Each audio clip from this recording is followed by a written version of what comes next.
Welcome back everyone to ExtremeRigs.net.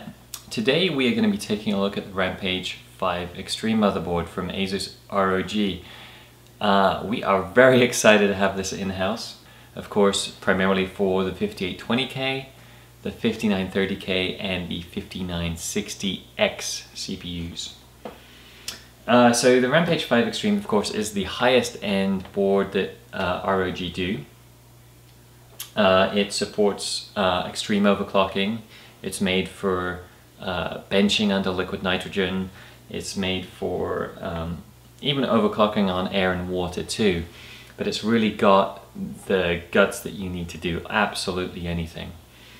One of the great things about ROG is that you get a window. So when you buy the motherboard, you already have seen that there is actually a motherboard inside, and you know what the layout is and whether it's going to work for you. It also talked about some of the features here. Some of the unique features to Asus on X99. Probably the most talked about thing was the socket. In past generations everyone used the same socket, however Asus spent a lot of money developing their own socket, which has some extra pins and that allows for much better voltage control of the chip and therefore better overclocks. As you might expect from the Rampage 4 Extreme, this carries over a lot of the features from that. So you get the quad SLI, you get 8 DIMMs, you get beefy VRM cooling, but they've also added in a lot of the features that they learned since the Rampage 4 Extreme launched, which was quite a while back. So you now have the cool overclock panel, which can fit into a drive bay or it can be used as a standalone thing. And you also now get the I/O cover. I/O's always so ugly, they're always that metal thing and people end up painting them or whatever and voiding their warranty. Now you get a pretty heatsink over that. Whereas before you would get a very good audio section, now you get one that has the cool kind of LED light. You get the separated planes of the circuit board, and then they kind of light up with an LED, which is really nice and cool. I first had that on I saw it first on the Maximus 5 Gene, and I really like it. I'm glad they brought it to this. And they've also changed the memory slots and the PCI slots. The release tabs, they used to be white, and that was pretty much the only white on the board, so now they've moved to color coordinated ones, which is really nice. So you can see they're constantly thinking and constantly trying to evolve the design, even though they could have just pushed out basically an updated Rampage 4 with exactly the same features and people would have still bought it. The other features to talk about, the SATA or serial ATA updates. Most X99 boards support the new M.2 standards. Some of them have the M.2 connectors on the side and some of them have them on the actual board. You also get Wi-Fi, which you didn't on the Rampage 4 Extreme. You did get it on the black editions, but this gets AC Wi-Fi, so you can get up to 1300 megabits through the Wi-Fi, which is really nice. Of course you still get Bluetooth, you get buckets of USB 3s, you do get some legacy USB 2s, you get an Intel LAN as you'd expect, and the nice thing is you still get a PS2 connector. I think I'm one of the few people that still likes PS2 for keyboards, but there we go. So that's pretty much it for covering what's listed as the features. Let's kind of dig inside and see what we get in the case itself. Let's pull out the motherboard itself, and then we'll deal with that last. We'll go over the accessory box first, see what's in there. Typically this will be your driver disc and your manual and all your cables. And you get some swag too, so you get a door handle thing to say do not disturb. You get this cable. I'm guessing that might be for the overclock panel. you get a back plate for the socket. You get a chromed back plate for the I/O. That's kind of interesting because normally the ROG ones are black, so this is a new look for them. As you'd expect, you get the manual and you get the driver disc, and you get some stickers to label your wires if you need them. Driver discs, they are more useful for motherboards because not everything on the motherboard is plug and play. I found some motherboards that you expect to work, and you plug in your Windows 7 SSD with a, it's installed already, and then stuff like your LAN port doesn't work, and then you're like, well, crap.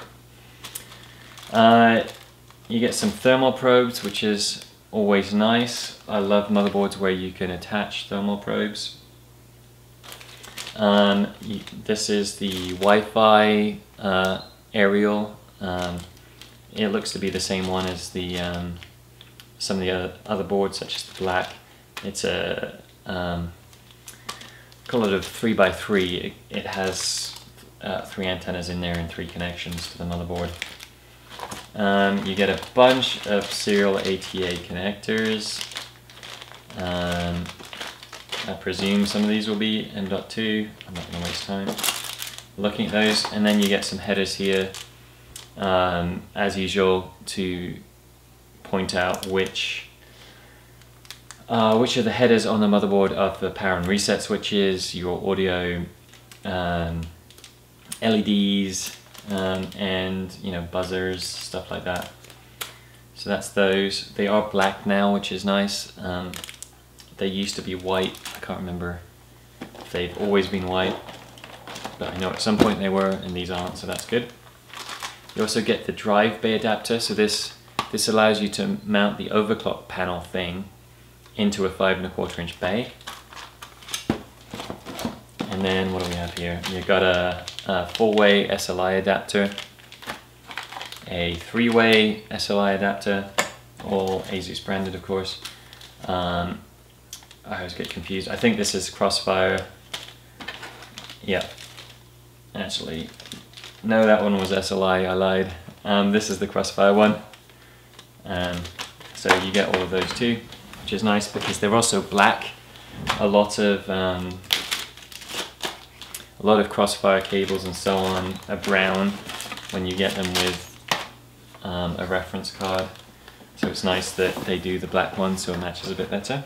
It's just nice touches like that that make you think someone really thought about everything and made sure it was done right. And if they've done little touches like that, you trust that they've done other touches kind of properly as well. So this is the overclock panel we were talking about. It plugs into the board, gives you a whole bunch of stuff. You've got some temperature probes on the side of it. You've got an LCD on the screen, and buttons here to do stuff.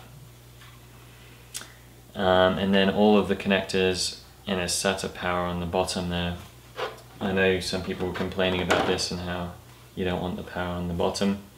We'll test it out, see how well it works. I assume this flips up. There we go. So yeah, so you can kind of stand it up on its own, and then those cables are going to come out there. Might be a pain, we'll see how it works.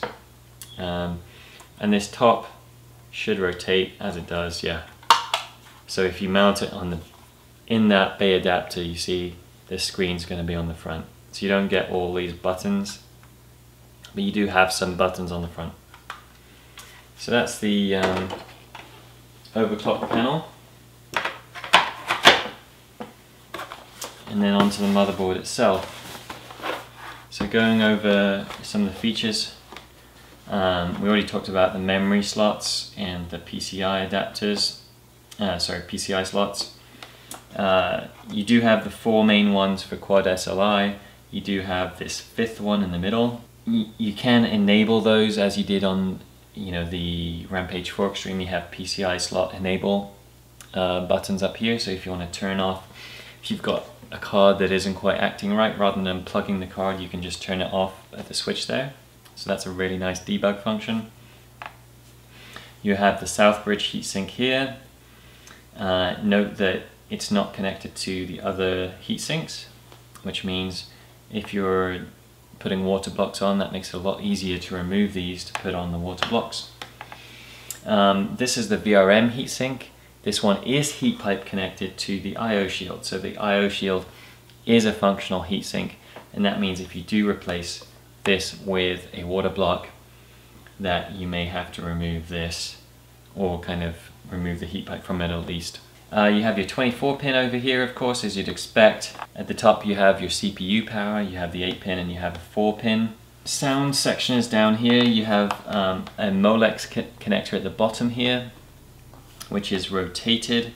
That gives extra power for the PCI slots. If you're running 3 or 4 graphics cards, you probably want to hook that up. Not a big fan of it being a Molex. Would like to see that be a serial ATA power connector, or even better would be a 6-pin PCI connector. Speaking of which, there used to be a 6-pin PCI connector for the memory. I don't see that on the Rampage 5. And you have a bunch of jumpers down at the bottom here. Some of those will be for the overclock panel, some of them will be for your power reset switches, LEDs, some of them will be for USB. This will be a USB 3, for example, USB 2. And you've got a bunch of fan headers. You've got 2 here, another 2 here, 1 there, another 2 there. Where else? Another one here. That's about it. Your Cmos batteries down here, which is pretty much the best place for it, because unless you're running quad GPUs, you still have access to that. The BIOS switch is down here, so you have multiple BIOSes. You can switch between them with that. Of course, you have your start and reset switches up here, and you have your debug code. Some motherboards sometimes put these in awkward positions where the graphics card can block them. These are nice and out of the way, so you can always see them. It also has stuff like the slow mode switch. So for example, you can switch that. Sometimes it's more of a liquid nitrogen sub-zero benching use. And speaking of sub-zero benching, you can see this area around. It's relatively free of components, which means it's a little easier to insulate. And the PCB, of course, is a dark black color, which fits with the theme. That is pretty much all we have on this. We'll be reviewing this, testing it out, and trying to overclock the crap out of it. So that's it from us. Stay tuned for the review video on this. We've got a bunch of stuff coming out very soon, so please do subscribe to the channel so you don't miss any of it. Likewise, follow us on Facebook and Twitter if you want to get all the latest updates, and stop by the website extremerigs.net, and you'll be up to date with all the latest stuff.